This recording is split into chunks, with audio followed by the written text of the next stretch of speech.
Deal week for Manchester United is right here as we expect move after move for players from different clubs. Joshua Zirkzee, Manuel Ugarte, Gerard Branthwaite, and Mathis de Ligt. All these are players Manchester United is expected to go for starting today. Meanwhile, did you see KOBBIE Mainoo and how he again put on a masterclass for England in his full debut in a competitive game? Welcome to the United of Sport. Like, share, and subscribe. My name is Webb. Let's get proper into it. Well, I've started off with KOBBIE. Man, people will say that I keep praising this kid, that every time I get an opportunity to praise him, I do well. Why not?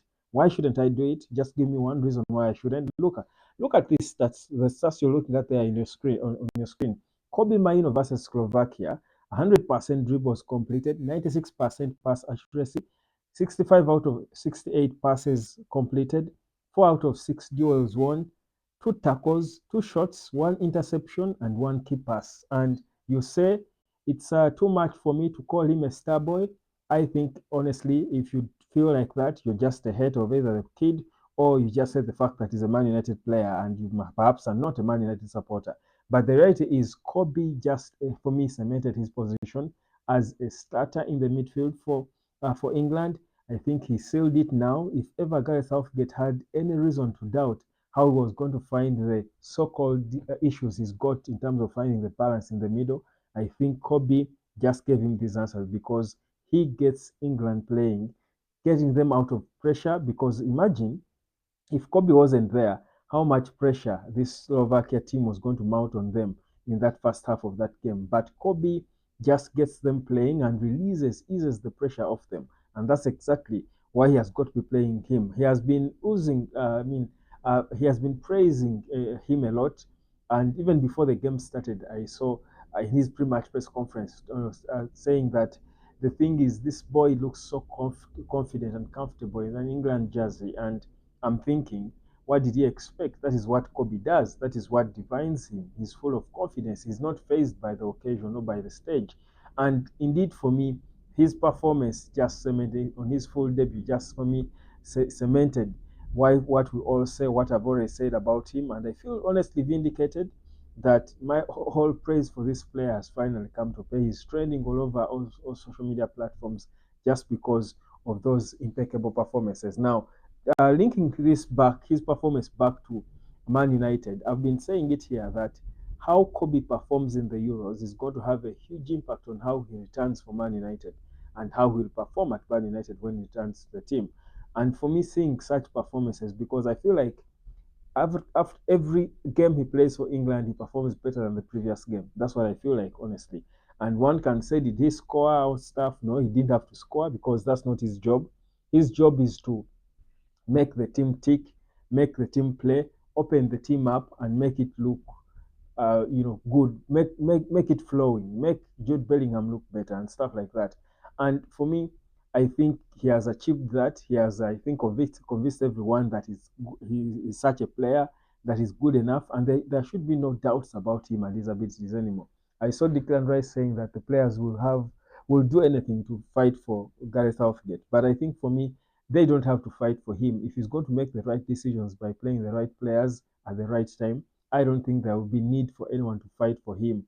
But let's get proper into now the partners that KOBBIE will be getting, because at least now we've cemented the fact that he's, for me, I know world class takes consistency, but honestly, uh, KOBBIE has been consistent enough, and perhaps we needed to see him at this stage, at the big stage, to see that he's really a good player. But for me, already I feel like he's a world class player. It's like someone saying that we can't say Lamine Yamal has got world class attributes just because he's young and has played a few games. For me, you don't need a player to play for so long to see that he has got the attributes to be a world class player. So KOBBIE for me has already passed the mark, the bare minimum for a player to be called world class. Now, going into the market, which I believe Man United is going to be stepping on the gear into starting today, uh, Manuel Ugarte and Joshua Zirkzee seem to be the players that Man United is likely to go and sell first, because the strategy for Ineos is going to be to try and make these deals as snappy as they can like we've seen clearly already, I think they have shown that they don't have a lot of time to waste. So the idea for them is going to be to try and sell deals early, then move on to the next, so that at least by the time we get into preseason, I think everything. I think the gist or the gist of the squad is fully constituted. That there will not be any excuses for Man United to again feel like they are not ready.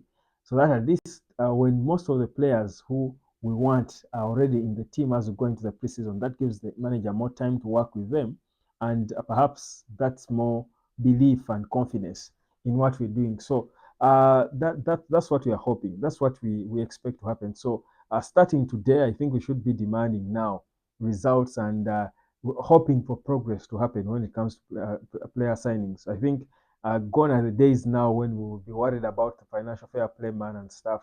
I think that now is supposed to become a thing of the past, but moves should be happening now. We should be seeing official bids placed for players who we believe, I think we've zeroed down on to be the ones coming in, so that at least at least we get our window, off and running, because it's very important for us to do that. Now, I've also seen a report somewhere that apparently Man City has made a bid for Jadon Sancho. Well, I think that was quite speculative.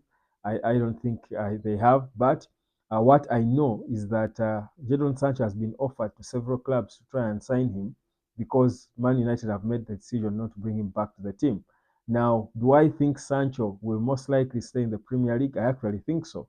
I think he's I think only Premier League clubs maybe could afford him now. I don't see a club outside the Premier League spending 40 million quid on Sancho.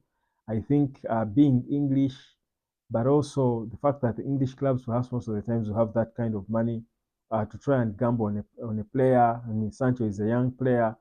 I think it's possible that he can stay in the Premier League. And I may not really see him as going back to Man City, but I really actually think he can do well for Arsenal on a serious note, leave alone the banter and the jokes. But I think on a serious note, Sancho can be a good signing for Arsenal given his style and what Arsenal need currently, because they really need a winger who can come in and try to play along with their forwards, because you imagine Saka on one wing and Sancho on the other. If he settles in, he can be a menace. So I think we may not have seen the last of Sancho in the Premier League. I think it's quite possible that he could stay in the Premier League, and perhaps Man United could lower their valuation and I mean take the loss, uh, but let him go on a cheap. And it's possible that he could be signed for money that is even less than 30 million pounds, or or maybe 35 or thereabout, including add-ons. So I think I think the reality is if Man United lower their valuation of the player below 40, I think there is a high chance that clubs in the Premier League will be willing to come for him and take a gamble on him. I think 35 or 30 million pounds for a Premier League club is a worthy gamble on a player who finished in the final of the Champions League, honestly, the previous season. I think that's a worthy gamble. So that's what is most likely bound to happen. But the more serious things for United, I think, besides, of course, the players we now have got to leave, I think it is which players we're bringing in to partner our exciting stars in KOBBIE, and of course Hoyland. And I think Ugarte and Joshua Zirkzee could be, I think, the players we will be seeing in, first. So you can drop down in the comments section, and first of all, let me know your take on KOBBIE's performance in that full start for England in such a competitive game. Do you ever see him dropping back to the bench again? I think it would take a lot of stubbornness from Gareth Southgate to do that, given the stats this boy has shown in such a game at such a stage on such an occasion. I think he has cemented his position next to Declan Rice, I think, without a shadow of a doubt. So you can drop down in the comment section and let me know what you think, because for me, it was always going to be important. I feel like now, if KOBBIE ends the Euros happy, a happy KOBBIE is a competitive Man United. I would simply put it like that, because he's the fulcrum on which United spins. So for me, seeing him having such performances, and you can see that picture after the game, waving proudly to his family and stuff, seeing the love from Stockport in the stands, for me, It's a good thing for this kid, and it's good that he's growing into the tournament. The introduction, the way they have introduced him, he's growing. He's going to grow into the tournament, which is good, and you get the sense that he will be great. England are playing Switzerland next. I think could be the dark horses of the tournament. Whereas Spain, who beat Georgia, coming from behind, are going to be taking on Germany. So those are the next duels that we've at least confirmed in these knockout stages. So guys, it's going to be, I think, a massive tournament. There will be shocks and upsets coming soon. Of course, we've seen some of them, but there will be more. I actually am beginning to feel now that a dark horse could go for this tournament, but also low key it may not be England winning it probably, but these teams that struggle at the start somehow pick themselves up and become a whole different problem later. It's quite possible that this England team could shock people and go so far, further than most of us would expect them to in this competition. In the next stages, because I feel like they can improve by the day. Because every day Gareth Southgate perhaps will become freer. One of the issues he has had is that he has looked like he's complicating football and his decisions and trying to overthink the game.